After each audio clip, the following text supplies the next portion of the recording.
My name is Heather, and I am 25 years old. I live in a small town not far from Chicago. From the time I was a little girl, I dreamed of a happy and simple life. I wanted the kind of life that you see in old family photographs or movies where everything looks peaceful. I wanted a loving husband, 1 or 2 children, a cozy house with flowers outside the window, and a man who would hold my hand through life. I thought love was easy, that it just happened naturally when 2 people cared about each other. But life had other plans for me, and I learned that dreams are not always so simple. When I was 22, I met Harry. He was 24, tall, with dark hair and a smile that made me feel special. We met at a friend's party one summer evening. I wasn't even planning to go that night, but somehow fate pushed me there. I still remember the way he walked up to me and asked for my phone number, his voice confident yet kind. I gave it to him, and the very next day, he sent me a message. "Do you want to meet for coffee?" he asked. I smiled at my phone and typed back, "Yes." That single word changed the course of my life.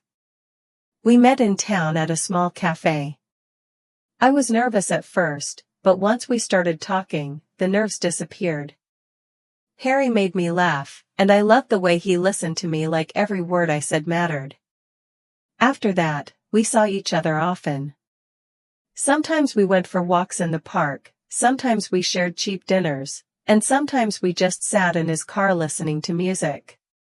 He made life feel lighter. He gave me flowers, he called me every night, and he made me believe in love. After 6 months of dating, I told him, "I love you." I will never forget the way my heart raced as I waited for his answer. He looked into my eyes and said, "I love you, too." I believed him. I wanted to believe him with all my heart. We stayed together for a year. Life wasn't perfect, we didn't have much money. I worked in a small gift shop, and Harry worked at a car repair shop. We couldn't afford fancy dinners or vacations, but I didn't care. I was happy. At least, I thought I was. Then everything began to change. One day I started to feel sick. At first, I thought it was just a cold. But the next day, I felt sick again. My best friend Anna came over, and when she saw me, she tilted her head and said, "Heather, maybe you're pregnant." I laughed nervously. "No, I don't think so," I told her. But deep down, I wasn't so sure. Later that evening, I bought a test. My hands shook as I waited for the result. When the lines appeared, my heart stopped. I was pregnant. That night, I went to Harry's apartment. I remember clutching the test in my bag, my heart pounding louder than my footsteps. When I walked in, Harry smiled at me, but I couldn't smile back. "I have news," I said. His face grew serious. "What is it?" he asked. I took a deep breath and whispered, "I'm going to have a baby." He froze. His smile disappeared. He looked at the floor and didn't say anything for a long moment. Finally, he asked, "Are you sure?" My voice shook as I said, "Yes, I took a test. I'm sure." He ran his hand through his hair and sighed. "This is not a good time," he muttered. "I'm not ready to be a father." My heart shattered into 1,000 pieces. I grabbed his hand and said, "But we love each other. We can do this together." But all he said was, "I need time to think." That night, he didn't kiss me. He didn't even hold me.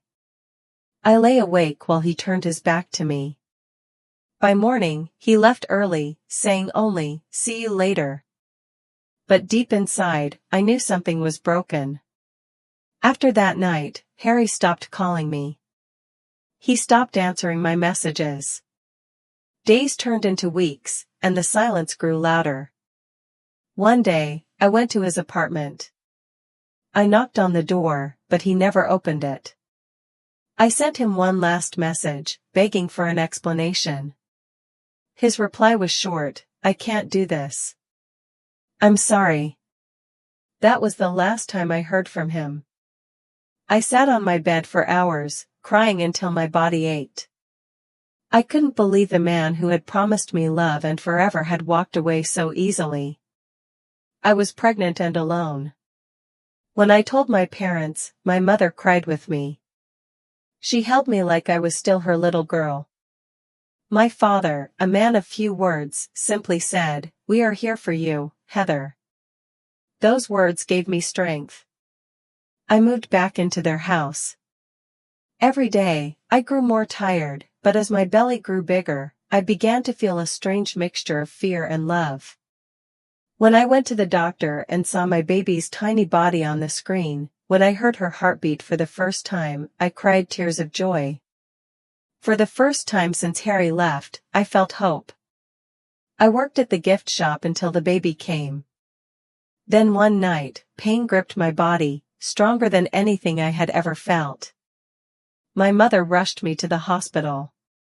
The nurse said, "You are going to have the baby tonight." I was terrified. But after hours of pain, I heard the sweetest sound I had ever heard, the cry of my baby. "It's a girl," the nurse said as they placed her in my arms. She was tiny, red-faced, and perfect. I whispered, "Hello, baby. I'm your mother." I named her Sandra. Life after Sandra was not easy. She cried a lot, and I barely slept. I fed her, changed her diapers, and held her when she wailed. Sometimes I sat on the bed with her in my arms and cried too. Harry never came. He never called. He never asked about Sandra. One day, I saw him in the park. He was alone, and when his eyes met mine, he quickly looked away. I wanted to scream at him, to ask, "How can you leave your baby?" But I stayed silent. My anger turned into sadness, and my sadness into strength. When Sandra was 5 months old, I returned to work. My mother took care of her while I worked at the gift shop. It broke my heart to be away, but we needed money. Every evening, I returned home exhausted, my back aching, but I still cooked dinner, cleaned, and cared for Sandra. I never stopped. My mother helped when she could, and my father, though quiet, often played with Sandra, making her giggle. Money was always tight. My salary barely covered baby food, diapers, and rent. I stopped buying things for myself. I wore old clothes, and I didn't care how I looked. All that mattered was Sandra.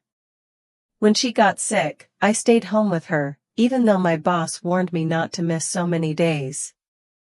"Be careful," he said. "You need this job." I nodded, but in my heart, I knew Sandra came first. Time passed quickly. Sandra grew into a curious toddler. When she was 2, I took her to the park. She ran on the grass, her little arms stretched wide with joy. Then, to my shock, I saw Harry again. He was with another woman, holding her hand. My chest tightened, but I turned away. Sandra didn't know who he was, and I wanted to keep it that way. Not long after, I received a letter from the housing office. They offered me a small apartment. It wasn't much, just 1 bedroom and a little kitchen, but it was ours. My father drove us there with our boxes, and I felt a strange sense of pride as I unpacked. Life there was hard. I worked, paid rent, cooked, and cared for Sandra, all on my own. Some nights, loneliness wrapped around me like a blanket. I missed having someone to talk to, someone to share my burdens with. But I didn't miss Harry. I didn't miss someone who chose to leave. What I wanted now was peace. When Sandra turned 4, she started asking questions. One afternoon, she looked up at me with her big brown eyes and asked, "Mom, do I have a dad?" My heart froze. I took a deep breath and asked, "Why do you ask?" She said, "At school, my friend said her dad picks her up." Do I have a dad too? I swallowed my tears and said, "Yes, you have a dad, but he doesn't live with us." She frowned. "Why not?" I gently replied, "He made a choice. He didn't want to stay." She thought for a moment, then smiled softly. "But I have you." I kissed her forehead and whispered, "Yes, you have me, and I will never leave you."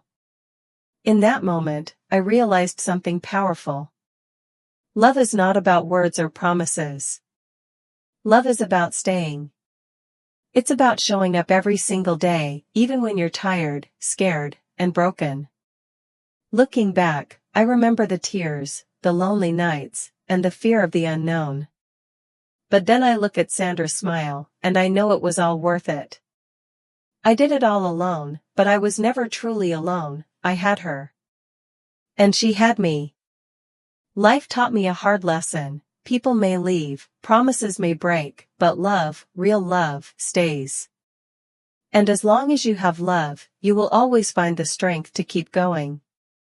If you liked this story, please like, comment, share, and subscribe.